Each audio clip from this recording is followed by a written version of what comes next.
So I'm getting tired and waiting and fooling around. I'll find somebody who won't make me feel like a clown. It's so fun. Lord knows you got to change.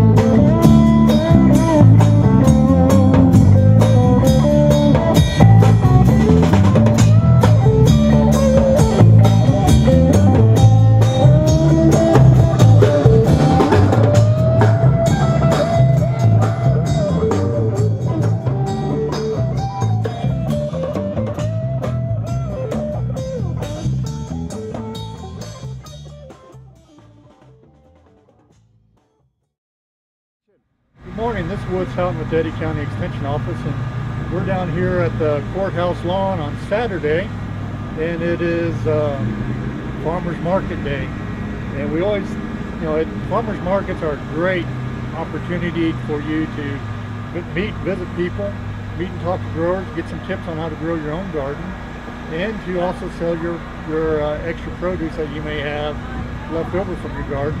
Or it's a great way for kids to make money. We talked about gardening earlier in the season and starting a garden, and kids need something to do, and they can grow a garden, they can bring their produce down here and sell it and make some money.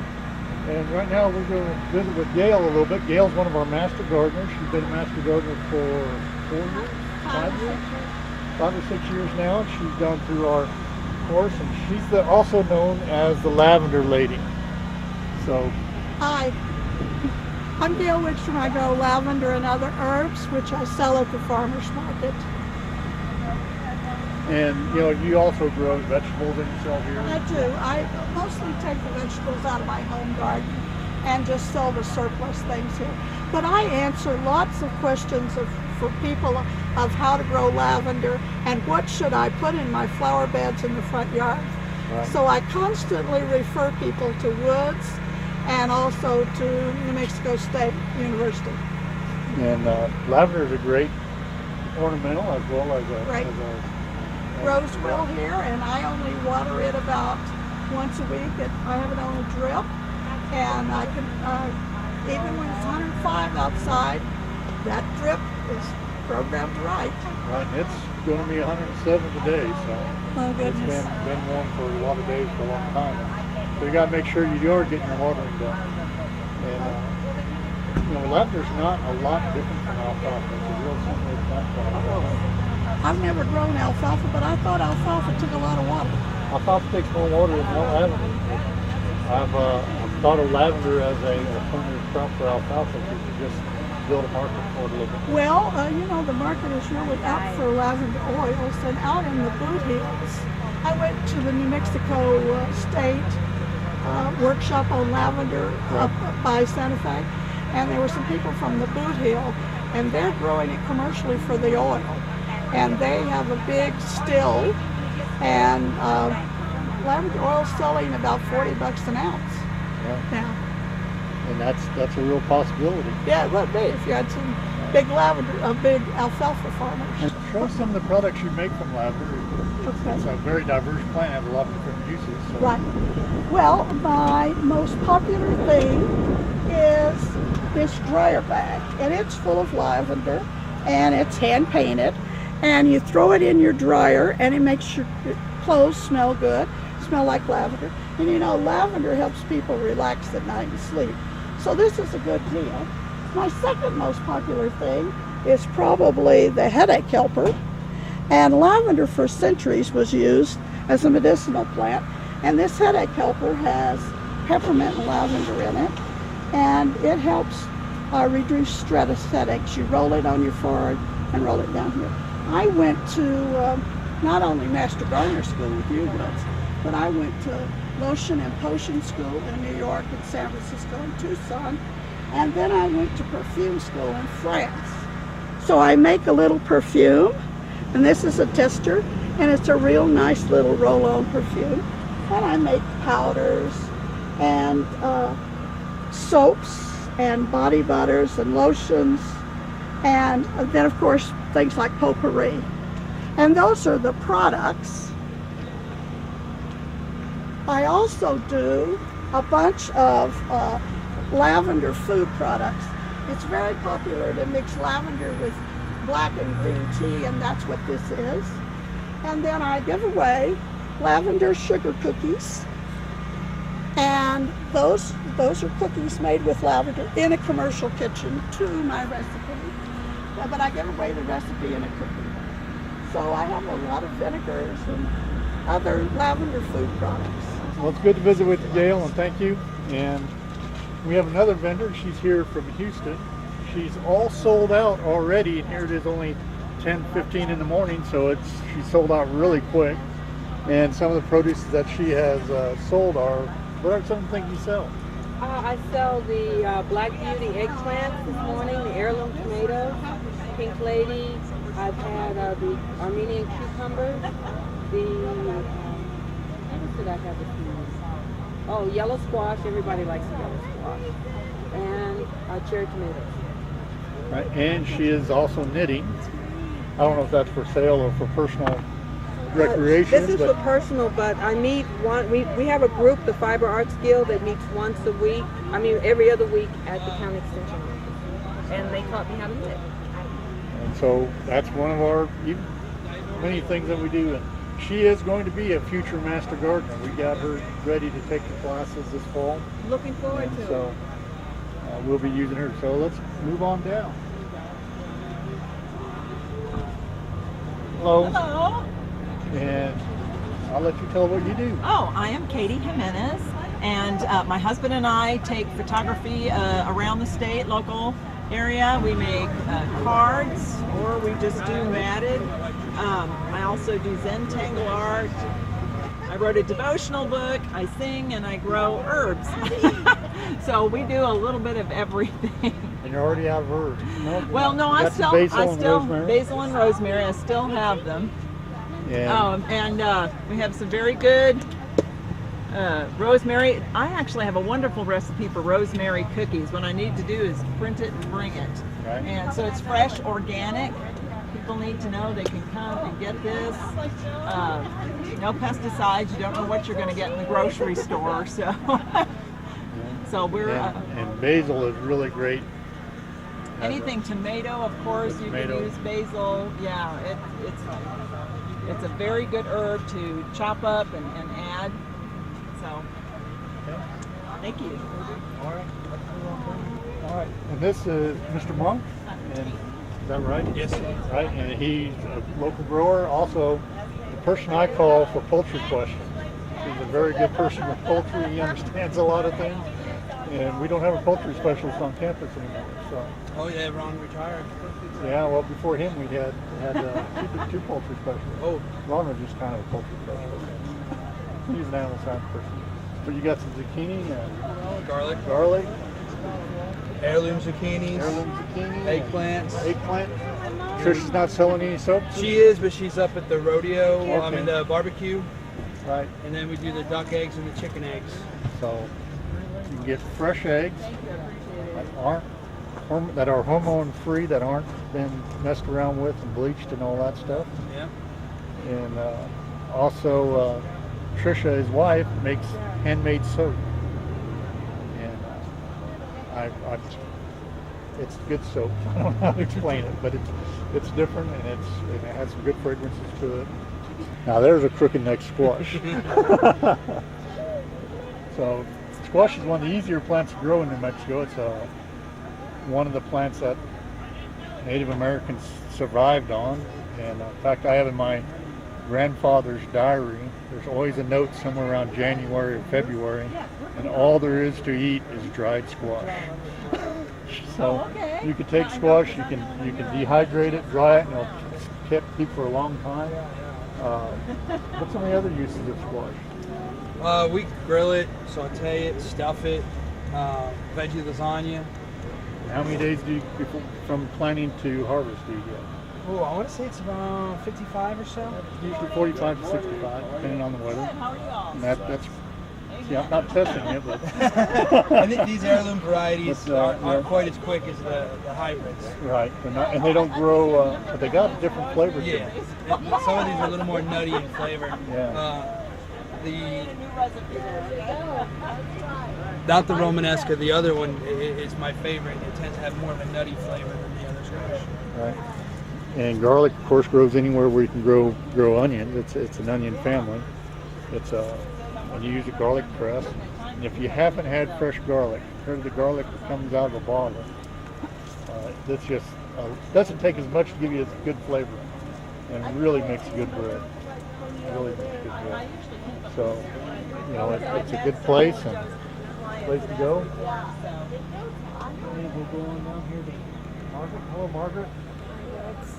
Margaret is one of the original new phase farmers markets. We've had farmers market here going all the way back to 1990 when I first got here. It was over at San Jose Plaza. And it kind of died out because we had a problem getting growers. And that's a problem we're having today. So we really need some growers to come down here. Need some people growing. And you can even come down for a one-session deal where you get your table and everything for $5, and sell your squash, sell your tomatoes for 1 week. And you get to meet a lot of great people. You know, what do you got? I haven't got much left. I grow, if you come early, like last week I have cabbage and I have leeks, garlic, beet. This is all that's left of my beets, onions, carrots. Turnip. I had some very big, these are dragon's blood carrots, which is an old heirloom variety, but I had some nice big ones. Have a lot of variety, but it's hard. It's tough. With the garden I work with, I grew purple beans, and it grows some purple carrots. People aren't used to seeing some odd, different colored fruit. They're just used to what's easy to mass produce. And out in the farmer's market, you get to have some of these unique flavors and unique tastes and things that you just don't get to find in the grocery store. Right. And because, like the heirlooms, that means it's been farmed for a long time. You can save the seed. You don't have to worry about the seed not germinating because of hybrid problems. And so it's just a great opportunity to really try some things. And one of the things that's going on back east, and my daughter's in the restaurant business in Florida, is restaurants are growing their own vegetable gardens and their own herbs because the flavor is just so much better and it's fresher and you get all the good stuff from a garden. And it's not picked a week before the week it gets transported and then comes and has to be juiced with lots of water to make it look fresh again. Yeah, most people don't really flowers. I have lots of flowers and there's one of my red sunflowers. Like I said, I don't have much left. But that's, you know, and you just take a lot of space to grow a garden. You know, back in World War II, 80% of our domestic food supply came from home gardens. And now it's about 3%. You know, so it doesn't take a lot of space. You can take some of that. You know, it's interesting. I got one lady that grows watermelons around her rose bushes. It helps shade and mulch the rose bushes, and the watermelons grow there, and it's a great combination.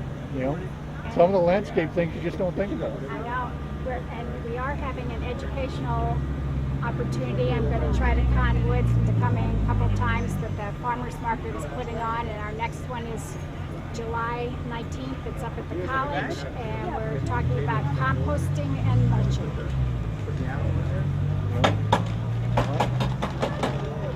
Yeah, we got some more artists.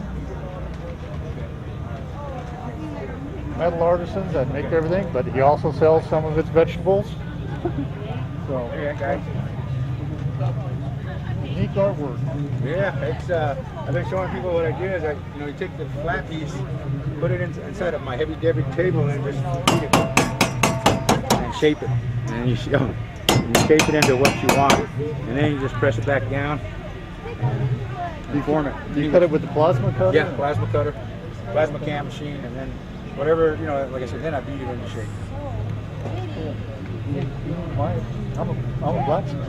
Yeah. And I got an old forge, See, and that's what I. old coal forge, and I make, but I don't have a plasma cutter. I don't know how to do that stuff. Oh yeah, that's the only thing I know how to do. So my brother's the welder. My mom makes the rosaries. My Jerome's the gardener. So it's a family business. So. And then I take all my excess and I make different stuff with it. Different stuff. I mean, that would look really nice in the garden. You could paint it if you want to. Yeah, but letting it rust by itself is just better. So. And let it just rust.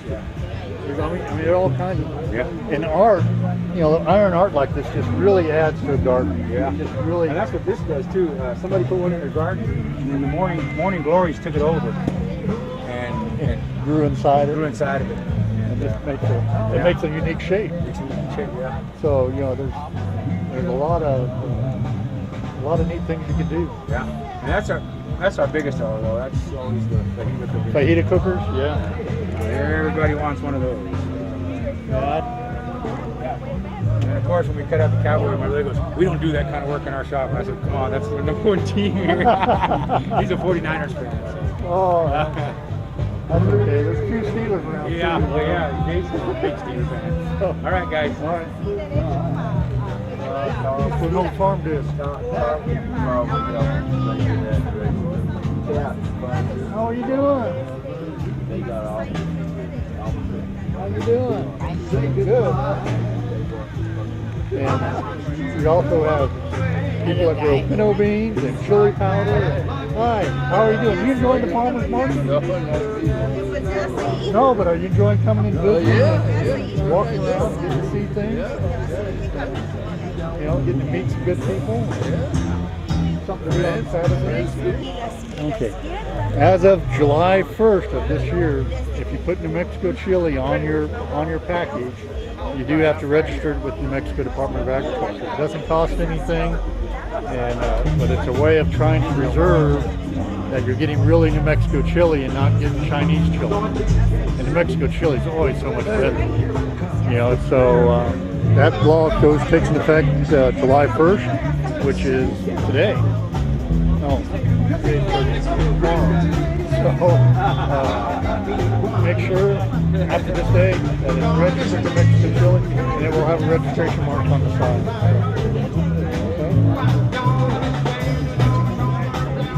Okay. And you never know what you're going to find down here. You may even find a cowboy poet standing around down here. Yes, he is.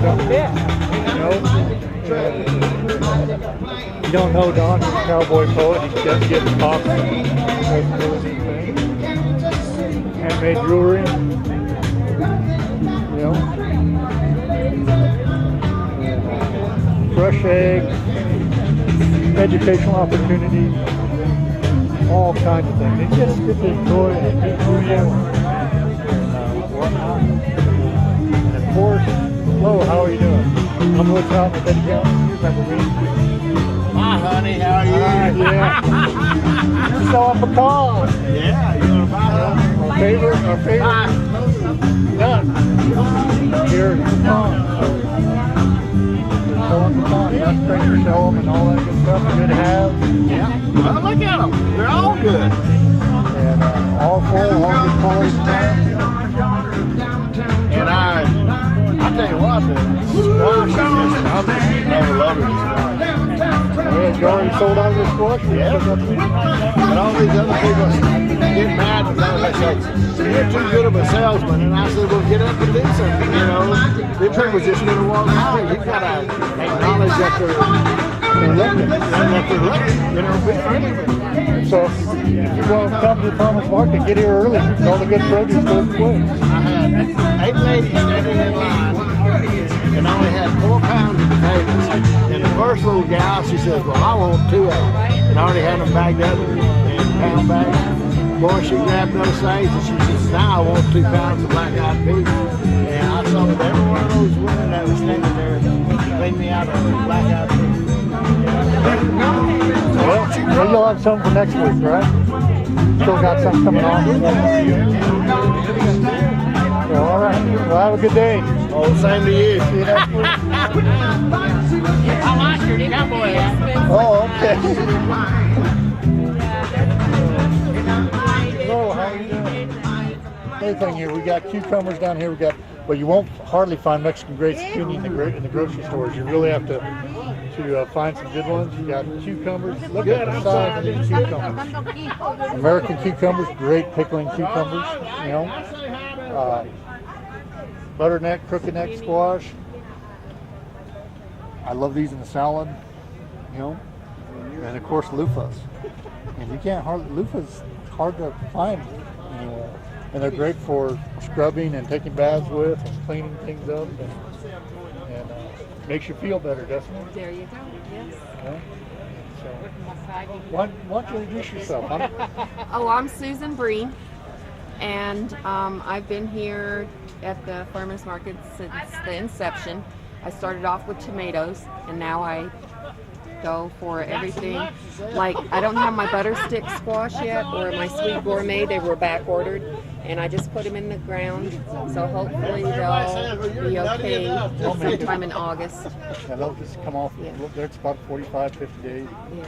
And this is my fence where the loofah grow. They start off looking like a cucumber, and then they grow longer, wider.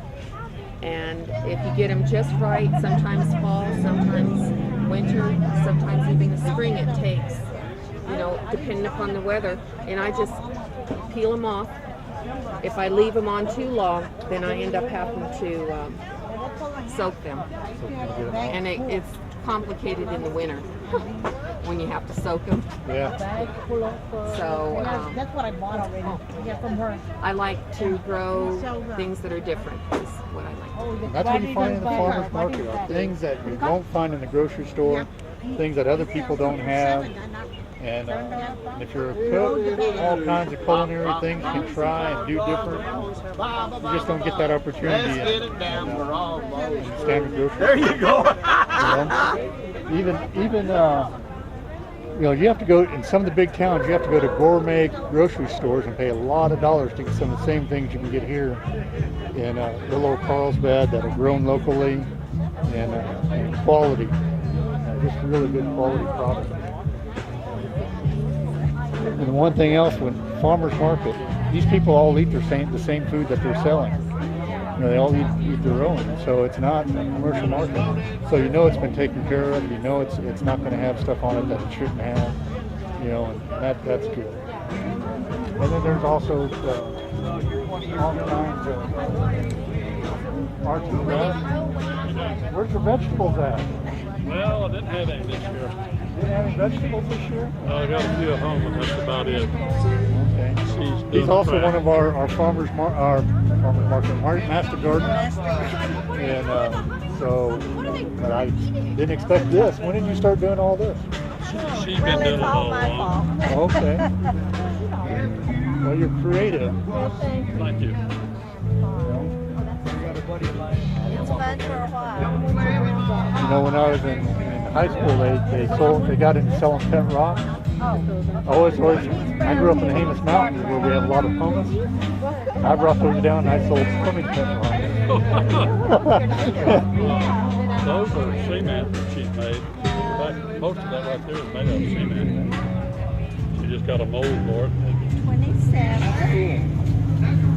This is made out of some kind of a clay she Really uses. having things. Ladybugs or cement. Another one of those things that just really relaxing a landscape or garden. Yeah, And just really pick things up and conversation points in the garden. I like the patriotic caterpillar. Oh, thank you. I kind of thought somebody died today since look how patriotic my table is. Yeah, it's the 4th of July weekend. Yeah. nice. My father just never know. Well, have a good day. His goal was to pecan everywhere he went. And my goal is to start my grandmother's bachelor. Yeah, so I've got a good start. Yep. How are you doing? Good, how are you? See, you get to meet people you haven't seen in here. That's right. How you been, Kathy? I keep trying to get you out to my garden and show you my grandmother's red bachelor button seeds from her farm in Blanco, Texas. That's cool. Aren't they beautiful? Those are beautiful. You know, I looked in the Western Garden Book and they have an orange perennial seed, but not this. So I don't know where it came from, but my dad brought it to San Antonio you know, in the 50s. And then I brought it here in 2007. And it's, look, oh, I sold my last pack of seeds, so I can't show you a picture, but they're just beautiful. They grow everywhere. The bees, hummingbirds, love Great them. ground cover. Yeah, well, they get pretty tall, Yeah. and they die back in the fall, but then they come right back from it's like a little carrot in the ground, Right. and then they come back up, Yeah, and then they little drop form. their seeds and spread and Perennial. perennial, absolutely. Just a fabulous little plant. So this year I got smart and started digging up the seedlings and putting them in pots, and really until my tomatoes come in, I've got something to sell. Yeah. You know? When's your tomatoes gonna be ready? Oh, well, Mine stalled. Got this heat. yeah. Gotten so hot. My tomatoes have just stalled. I got some that are the fruit's there, and it's growing, but I'm not setting any new fruit. I'm setting blooms, Are and you? well, I planted the little heirlooms, and my little cherries are just going to town, Oh, yeah, crazy. yeah. But my problem is they're splitting at the stem end. What is that? Uneven watering or At- too much water? Not enough water? Up on the stem end. Get Yeah, the that stem end. face. Yeah, that's They get those cracks. yeah, they're growing too fast. So too much water. Either too much water, too much nitrogen. I got chicken poop in there. Yeah, Composted Yeah, from my chickens. yeah. But So kind of cut back the water, try to slow them down a little bit. okay, they're bursting the seams then. Yeah. That's Yeah. what. Yeah, they split. Even putting a shade over them will help slow them down. Wow. Okay. You know, so that's the problem with that one. They're growing too fast. Growing too fast. I don't know how to water them. You know, some people say flood them.